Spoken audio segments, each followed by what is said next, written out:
രാമുവും ദാമുവും അയൽക്കാരായിരുന്നു. അയൽക്കാരായിട്ട് എന്ത് കാര്യം? രാമു ഒരു അത്യാഗ്രഹിയായിരുന്നു. എന്ത് കിട്ടിയാലും എത്ര കിട്ടിയാലും മതി വരാത്ത ഒരാൾ. ദാമു ആകട്ടെ മുഴുത്ത അസൂയക്കാരന്. തനിക്കൊന്നും കിട്ടിയില്ലെങ്കിലും കുഴപ്പമില്ല, മറ്റുള്ളവർ, പ്രത്യേകിച്ച് രാമു, നന്നാകരുത് എന്ന് ആഗ്രഹിക്കുന്ന വ്യക്തി. രാമുവിന് ഒരു ചെറിയ നേട്ടമുണ്ടായാൽ ദാമുവിന് ഉറക്കം നഷ്ടപ്പെടും. അങ്ങനെയിരിക്കെ ഒരു സന്യാസിയിൽ നിന്നും ദേവി മാഹാത്മ്യം രാമു കേൾക്കാനിടയായി. തൻ്റെ ഭക്തർക്ക് അനുഗ്രഹങ്ങൾ ചൊരിയുന്ന ഭക്തവത്സലയാണ് ദേവിയെന്നും വേണ്ടതുപോലെ അമ്മയെ തപസ്സിലൂടെ പ്രസാദിപ്പിച്ചാൽ തനിക്കും അനുഗ്രഹങ്ങൾ ലഭിക്കുമെന്നും രാമു മനസ്സിലാക്കി. സന്യാസിയിൽ നിന്നും തപസ്സനുഷ്ഠിക്കേണ്ട വിധവും മന്ത്രങ്ങൾ പഠിച്ചെടുത്ത രാമു വീടിനടുത്തുള്ള കൊടുങ്കാട്ടിലേക്ക് തപസ്സനുഷ്ഠിക്കാൻ പോയി. ഇതെല്ലാം കണ്ടും കേട്ടും അറിഞ്ഞ അസൂയക്കാരൻ ദാമുവിനുണ്ടോ സഹിക്കുന്നു? അയാളും സന്യാസിയെ പോയി കണ്ട് വിവരങ്ങൾ മനസ്സിലാക്കി രാമുവിനൊപ്പം ദാമുവും കാട്ടിലേക്ക് തപസ് ചെയ്യാനായിപ്പോയി. ദിവസങ്ങൾ ആഴ്ചകളായി, ആഴ്ചകൾ മാസങ്ങളായി, മാസങ്ങൾ വർഷങ്ങളായി.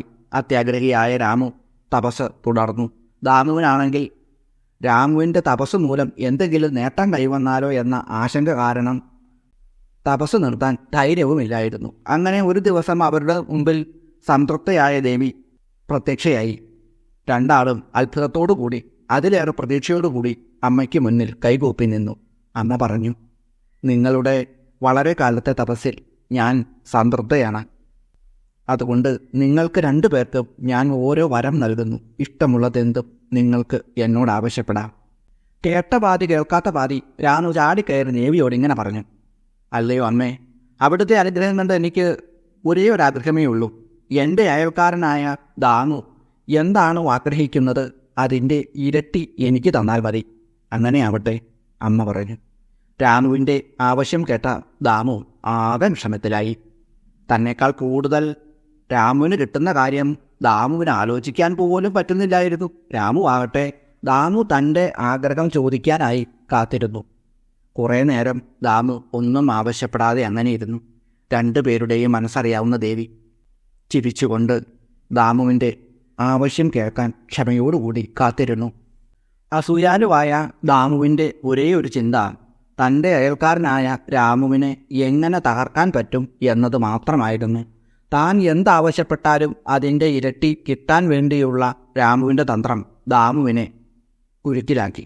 എങ്ങനെ ഇതിനെ മറികടക്കാം എന്ന് ദാമു തല പുകഞ്ഞ് ആലോചിച്ചു. പെട്ടെന്ന് അയാൾക്കൊരു തന്ത്രം തോന്നി.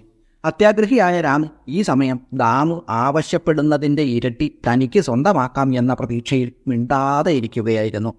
ഒടുവിൽ ദാമു ദേവിയോട് തൻ്റെ ആവശ്യം പറഞ്ഞു. കരുണാമയിയായ അമ്മയെ ഞാൻ ഇത്ര നാളും തപം ചെയ്തത് എൻ്റെ ഏറ്റവും വലിയ ഒരാഗ്രഹം സാധിക്കുവാനാണ്. ദേവി, ഭക്തവത്സലയായ അമ്മ, എൻ്റെ ഒരിടത്തെ കണ്ണ് പൊട്ടിച്ച് അതിൻ്റെ കാഴ്ച തീർത്തും നഷ്ടപ്പെടുത്തി തരണമേ. ദേവിയോട് രാമു ആവശ്യപ്പെട്ട വരം കേട്ട് രാമു ഞെട്ടിപ്പോയി. അങ്ങനെ തന്നെ ഭവിക്കട്ടെ. ഭക്തൻ ആഗ്രഹിച്ച അനുഗ്രഹം നൽകിയിട്ട് അമ്മ അപ്രത്യക്ഷയായി. ഇനി എന്തു ചെയ്യാനാണ്? ദാമു ആവശ്യപ്പെട്ടതുപോലെ ദേവി അയാളുടെ ഒരു കണ്ണിൻ്റെ കാഴ്ച നഷ്ടപ്പെടുത്തി. അത്യാഗ്രഹിയായ രാമുവിന് തൻ്റെ അയൽക്കാരൻ ആവശ്യപ്പെട്ടതിൻ്റെ ഇരട്ടി തന്നെ കിട്ടി. രണ്ടു കണ്ണിൻ്റെയും കാഴ്ച നഷ്ടപ്പെട്ട രാമു ഉറക്കെ കരഞ്ഞുകൊണ്ട് തപ്പിത്തടഞ്ഞ് വീട്ടിലേക്ക് പോയി. തൻ്റെ ഒരു കണ്ണ് നഷ്ടപ്പെട്ടെങ്കിലും അസൂയക്കാരനായ ദാമു സന്തോഷത്തിലായിരുന്നു. മറ്റേയാളുടെ രണ്ടു കണ്ണും നഷ്ടപ്പെട്ടല്ലോ. പ്രണവപ്രകാശത്തിൻ്റെ പുതിയ ഒരു അധ്യായത്തിലേക്ക് എല്ലാവർക്കും സ്വാഗതം. ലളിതാ ത്രിപുര സുന്ദരി ദേവിയായ ജഗദംബികയുടെ പുത്രിയാണ് ബാലാദേവി. ഭണ്ഡാസുരൻ്റെ പുത്രന്മാരെയെല്ലാം ബാലാദേവി വധിച്ചു. അതറിഞ്ഞ് ഭണ്ഡാസുരൻ ദുഃഖിതനായി വിലപിച്ചു. തുടർന്നുണ്ടായ പ്രതികാരബുദ്ധി യുദ്ധത്തെ വലിയ ഒരു പ്രതിസന്ധിയിൽ കൊണ്ടുചെന്നെത്തിച്ചു. തുടർന്നുണ്ടായ മഹാസംഭവം ലളിതാസഹസ്രനാമത്തിലെ 77, 78 എന്നീ 2 നാമമന്ത്രങ്ങൾ കൊണ്ട് വശിന്യാദി വാഗ്ദേവതകൾ ലളിതാസഹസ്രനാമത്തെ അതിമനോഹരമായി ചേർത്തു വച്ചു. കാമേശ്വരമുഖാലോകകൽപ്പിത ശ്രീഗണേശ്വര 77ാമത്തെ നാമമന്ത്രമാണ് ഇത്. കാമേശ്വരൻ്റെ മുഖാലോകത്താൽ, മുഖത്തേക്ക് നോക്കിയതിനാൽ കൽപ്പിതനായ, നിർമ്മിക്കപ്പെട്ട ശ്രീഗണേശ്വരനോട് കൂടിയവൾ. കാമേശ്വരൻ്റെ മുഖത്തെ നോക്കി സൃഷ്ടിക്കപ്പെട്ട ഗണപതിയോട് കൂടിയവൾ. ഇതാണ് ഈ നാമത്തിൻ്റെ പദാർത്ഥം. ലളിതാ സഹസ്രനാമത്തിലെ 78ാമത്തെ നാമമാണ് മഹാഗണേശ നിർഭിന്ന വിഘ്നയന്ത്രപ്രഹർഷിത. മഹാഗണേശനാൽ നിർഭിന്നമായ, നിശേഷം ഭിന്നമാക്കപ്പെട്ട എന്നർത്ഥം, പൂർണ്ണമായും നശിപ്പിക്കപ്പെട്ട, വിഘ്നയന്ത്രത്താൽ പ്രഹർഷിതയായവൾ. മഹാഗണപതിയാൽ വിഘ്നയന്ത്രം നിശേഷം നശിപ്പിക്കപ്പെട്ടപ്പോൾ സന്തോഷിച്ചവൾ എന്നാണ് ഈ നാമമന്ത്രത്തിൻ്റെ പദാർത്ഥം. ബാലാദേവി പുത്രന്മാരെ വധിച്ചതിൽ കുപിതനും ദുഃഖിതനുമായ ഭണ്ഡാസുരൻ പ്രതികാരബുദ്ധിയോടുകൂടി വിശുക്രൻ എന്ന അനുജനെ വിളിച്ചിട്ട് ഇങ്ങനെ പറഞ്ഞു: വിശുക്ര ഭവതാ ഗത്വാ മായാന്തർഹിതവർഷ്മണ ജയവിഘ്നമഹായന്ത്രം കർത്തവ്യം കടകേദ്വിഷാം. വിശുക്ര, നീ മായ കൊണ്ട് ശരീരം മറച്ചു ചെന്ന് ശത്രുക്കളുടെ സൈന്യത്തിൽ ജയവിഘ്നം എന്ന മഹത്തായ യന്ത്രത്തെ സ്ഥാപിക്കുക.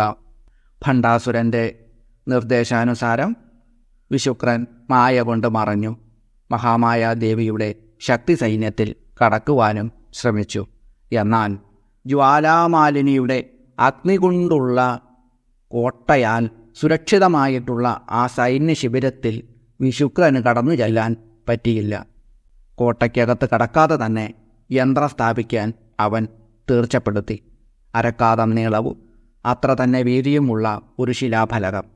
അതിൽ കിഴക്ക് മുതൽ 8 ദിക്കുകളിലും 8 ശൂലങ്ങളാണ് ഉള്ളത്.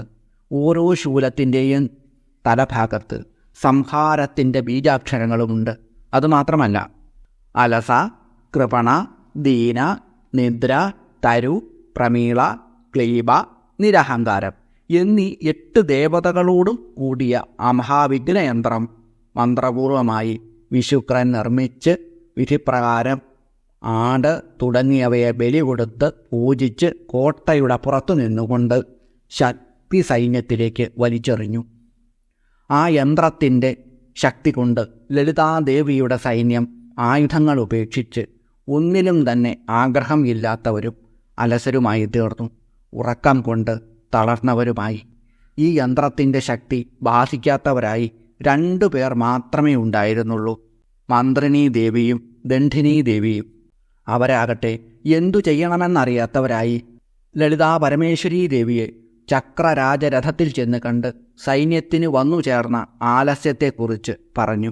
അത് കേട്ട് ലളിതാ പരമേശ്വരീ ദേവി കാമേശ്വര ഭഗവാന്റെ മുഖത്തേക്ക് ഒന്ന് നോക്കി മന്ദഹസിച്ചു. അതിൽ നിന്നും ഉണ്ടായ പ്രഭയിൽ നിന്നും ആനയുടെ മുഖമുള്ളവനും കവിൾത്തടങ്ങളിൽ നിന്ന് മദജലം ഒലിക്കുന്നവനുമായ ശ്രീ ഗണേശ ഭഗവാൻ അവതരിച്ചു.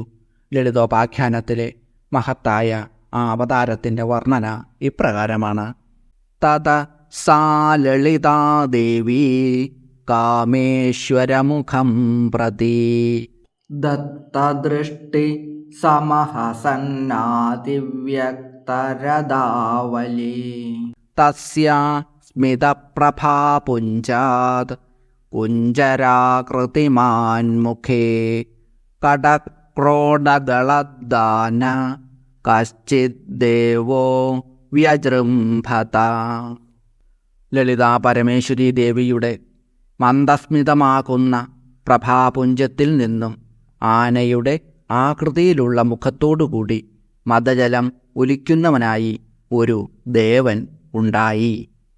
ജപാപാണ്ഡലപാണ്ഡല്യ പാടച്ചര വപൂർദ്യുതേ ബീജാപുരം ഗദാം യക്ഷുചാപം ശൂലം സുദർശനം അബ്ജപാശോൽപലം വ്രീഹി മഞ്ജരീസ്വരദാങ്കുരാൻ രത്നകുംഭം ച ദശഭിർഹസ്തൈ സ്വീയൈ സമുദ്വഹൻ തുന്ദിലശ്ചന്ദ്രചൂഢാലോ മദബ്രംഹിതനിസ്വന സിദ്ധലക്ഷ്മ്യാ സമാശ്ലിഷ്ട പ്രണനാമ മഹേശ്വരീം.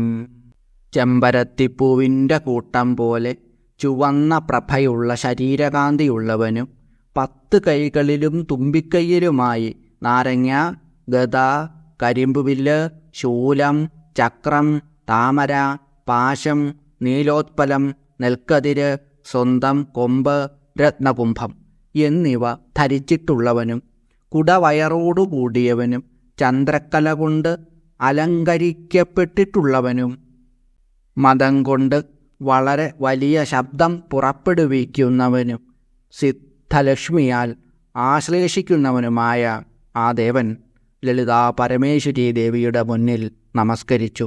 അമ്മയുടെ ആശീർവാദത്തോടുകൂടി ഗണേശ ഭഗവാൻ യന്ത്രത്തെ നശിപ്പിക്കുന്നതിനു വേണ്ടി അമ്മയുടെ സമീപത്തിൽ നിന്നും പോയി. അന്തരേ വന്യസാലസ്യ ഭ്രമന്തന്താവലാനന നിഭൃതം കുത്രചില്ലഗ്നം ജയവിഘ്നം വ്യലോകയത് സദേവോ ഘോരനിർഘാത നിസ്സഹൈർദന്തപാതനൈ ക്ഷണാചൂർണീകരോതി സ്മ ജയവിഘ്നമഹാശിലാം തത്ര സ്ഥിതാഭിർദുഷ്ടാഭിർദേവതാഭിः സഹൈവ സ പരാഗശേഷതാം നീത്വാ തദ്യന്ത്രം വ്യക്ഷിപദ്ദിവീ. ശ്രീ മഹാഗണപതി അഗ്നി കൊണ്ടുള്ള കോട്ടയുടെ ഉള്ളിൽ ചുറ്റിക്കറങ്ങി അവിടെ ഒരിടത്ത് രഹസ്യമായി പറ്റിയിരിക്കുന്ന ജയവിഘ്നയന്ത്രത്തെ ഭഗവാൻ ദർശിച്ചു.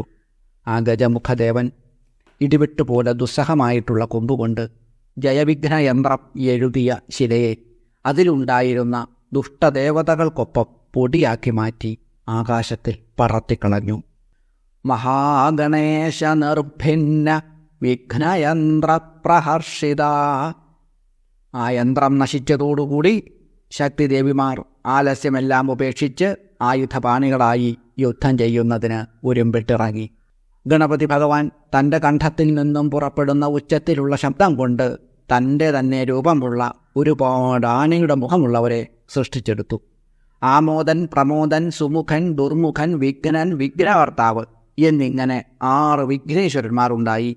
7 കോടിയോളം വരുന്ന വിനായകന്മാരുടെ നായകന്മാരാണ് ഈ 6 പേരും. ശ്രീ മഹാഗണപതി കോട്ടയിൽ നിന്നും പുറത്തു വന്നു. അത്യുഗ്രമായ കോപത്തോടുകൂടി ദാനവ സൈന്യത്തെ ശക്തമായി ആക്രമിച്ചു. ഇന്ദ്രനെ പോലും ശാസിക്കുന്ന വിശുക്രനെ തൻ്റെ കരിമ്പ് വില്ലിൽ നിന്നും പൊഴിയുന്ന ശരമാരികളാൽ വർഷിച്ചുകൊണ്ടിരുന്നു. മഹാരഥന്മാരായ ഗണനാഥന്മാർ ദുഷ്ടനായ വിശുക്രൻ്റെ 30 അക്ഷൗഹിണിപ്പടയെ ഓരോരുത്തരെയായി കൊന്ന് നിലംപതിപ്പിച്ചു. ഇത് കണ്ട് കോപിഷ്ഠനായ വിശുക്രൻ തൻ്റെ സൈന്യങ്ങളുടെ മുമ്പിൽ പോകുന്ന ഗജാസുരനെ യുദ്ധത്തിനായി അയച്ചു. 7 അക്ഷൗഹിണിപ്പടയോടുകൂടി സിംഹനാദം മുഴക്കി കൊണ്ടെത്തിയ ദുർബുദ്ധിയായ ഗജാസുരനോട് മഹാഗണപതി യുദ്ധം ചെയ്തു. ഗജാസുരൻ്റെ ശക്തി ക്ഷയിക്കുന്നതായും ഗണപതി ഭഗവാന്റെ വീര്യം വർദ്ധിക്കുന്നതും കണ്ട വിശുക്രൻ അവിടെ നിന്നും ഭയന്നോടിപ്പോയി. മഹാവീരനായ ശ്രീ മഹാഗണപതി ഏകനായി തന്നെ 7 അക്ഷൗഹിണിപ്പടകളോടുകൂടിയ ഗജാസുരനെ മർദ്ദിച്ചു. ഗജാസുരൻ കൊല്ലപ്പെട്ടു. വിശുക്രൻ ഓടിപ്പോയി. ശ്രീ മഹാഗണപതി അതിനുശേഷം ലളിതാംബികാദേവിയുടെ തിരുസന്നിധിയിലെത്തി. ശ്രീ മഹാഗണപതിയിൽ പ്രസന്നയായ ലളിതാ ഭഗവതി അദ്ദേഹത്തിന് മറ്റെല്ലാ ദേവതകളെക്കാളും മുൻപ് പൂജിക്കപ്പെടേണ്ടവൻ എന്ന വരം പ്രദാനം ചെയ്തു. ഏത് ദേവതയെ പൂജിക്കുമ്പോഴും ആദ്യമായി വിഘ്നേശ്വര ഭഗവാനെ പൂജിക്കേണ്ടതാണ് എന്ന ആചാരം അമ്മയുടെ വരത്തിൽ നിന്നും ഭഗവാന് ലഭിച്ചു. ഓം കാമേശ്വരമുഖാലോകകൽപ്പിത ശ്രീ ഗണേശ്വരായൈ നമ. ഓം ഓം ഹ്രീം കാമേശ്വരമുഖാലോകകൽപ്പിത ശ്രീ ഗണേശ്വരായൈ നമ. ഓം മഹാഗണേശ നിർഭിന്ന വിഘ്നയന്ത്രപ്രഹർഷിതായൈ നമ. ഓം ഓം ഹ്രീം മഹാഗണേശ നിർഭിന്ന വിഘ്നയന്ത്രപ്രഹർഷിതായൈ നമ. ശ്രീ മഹാദേവൻ്റെയും ലളിതാ പരമേശ്വരീ ദേവിയുടെയും ശ്രീ മഹാഗണപതി ഭഗവാന്റെയും ശക്തികൾ ഒന്നിച്ചു ചേർന്ന 2 മന്ത്രപുഷ്പങ്ങളാണ് ഇവ. ഒരു വ്യക്തിയുടെ ജീവിതത്തിലുണ്ടാകുന്ന എല്ലാ തടസ്സങ്ങളെയും തകർത്തെറിയുവാൻ കഴിയുന്ന ശക്തമായ 2 മന്ത്രങ്ങളാണ് ഇവ. 2 മന്ത്രങ്ങളും ഒന്നിച്ചോ അല്ലാതെ ഓരോന്നായിട്ടോ ഇഷ്ടമുള്ളതുപോലെ തിരഞ്ഞെടുത്ത് ജപിക്കാവുന്നതാണ്. ശ്രീ മഹാദേവനോടൊപ്പം ലളിതാ പരമേശ്വരീ ദേവിയുടെ മടിയിലിരിക്കുന്ന ഗണപതി ഭഗവാനെ മനസ്സിൽ ധ്യാനിച്ചു കൊണ്ടുവേണം ഈ മന്ത്രം ജപിക്കുന്നത്.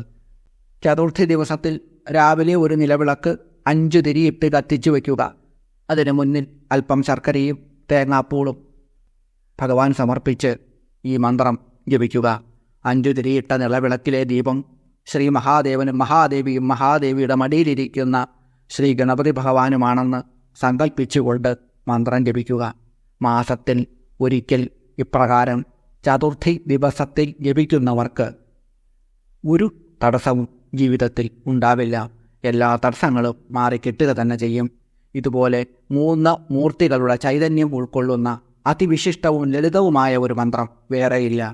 ലളിതാ സഹസ്രനാമം 1000 നാമങ്ങൾ മാത്രമല്ല, 1000 അതിവിശിഷ്ടമായ ശക്തിമത്തായ മന്ത്രങ്ങളാണ്. ആ മന്ത്രങ്ങൾ ഓരോന്നും നിരവധി പ്രയോഗങ്ങളും അർത്ഥങ്ങളും ഉൾക്കൊള്ളുന്ന ഒരു മഹാസാഗരമാണ്. എത്ര പറഞ്ഞാലും തീരാത്തത്ര ഗഹനമായ അർത്ഥങ്ങളുള്ള ഒരു സ്തോത്രകൃതി തന്നെയാണ്. ശക്തി സ്രോതസ്സാണ്. ഒട്ടുമിക്ക ഭവനങ്ങളിലും ലളിതാ സഹസ്രനാമം ഉണ്ടാവും. എന്നാൽ അത് ഊർജത്തിൻ്റെ മഹാമന്ത്രശക്തിയുടെ അക്ഷയമായ ഖനിയാണ്, ഒരു മഹാനിധിയാണ് എന്ന കാര്യം അധികം പേർക്കും അറിവില്ല എന്നതാണ് വസ്തുത. ജഗദീശ്വരിയും ജഗദീശ്വരനും കുടികൊള്ളുന്ന എല്ലാത്തിനുമുള്ള ഉത്തരങ്ങളും പരിഹാരങ്ങളും അടങ്ങുന്ന മഹാനിധി അത് കൈവശം വച്ചുകൊണ്ടാണ് ഒട്ടുമിക്ക ആളുകളും എന്ത് ചെയ്യണം എന്നറിയാതെ കഷ്ടപ്പാടുകളിൽ നിന്നും ദുരിതങ്ങളിൽ നിന്നും രക്ഷ തേടി ഓടുന്നത്. സ്നേഹനിധിയായ കരുണാമൂർത്തിയായ അമ്മയുടെ തൃപ്പാദപത്മങ്ങളിൽ സാഷ്ടാംഗ പ്രണാമങ്ങൾ അർപ്പിച്ചുകൊണ്ട് അമ്മ എല്ലാവരെയും അനുഗ്രഹിക്കട്ടെ എന്ന് പ്രാർത്ഥിച്ചുകൊണ്ട് നിർത്തുന്നു. നന്ദി, നമസ്കാരം.